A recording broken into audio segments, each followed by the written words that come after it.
તો ઘાતક હથિયારની આ લડાઈ છે. આ લડાઈ જે છે હવે એડવાન્સ ટેકનોલોજી અને તકનિકની બની ચૂકી છે, કારણ કે ઈરાન જે છે તે ઝૂકવા તૈયાર નથી અને અમેરિકા છે તે માનવા તૈયાર નથી. શું ઈરાદો છે તેની વાત કરીશું. અત્યારના સૌથી મોટા સમાચાર આપની સ્ક્રીન પર જુઓ. ભારતે કરી ઈરાનના વિદેશ પ્રધાન સાથે વાતચીત.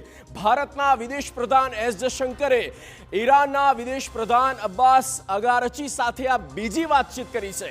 આ પહેલા 28મી તારીખે વાત કરી હતી અને ફરી એક વખત ટેલિફોનિક ડિસ્કશન થયું છે. પીએમ મોદીનો જે સંદેશ છે તે પણ તેમના સુધી પહોંચાડવામાં આવ્યો છે કે યુદ્ધનો કોઈ એ વિકલ્પ નથી સમાધાન માટેનો, અને સમાધાન એ વાતચીતથી થાય છે. સમાધાન તે શાંતિના માર્ગે આગળ નીકળીને થાય છે. આ બંને પ્રમુખો સાથે, બંને વડા સાથે આ વાતચીત થઈ છે.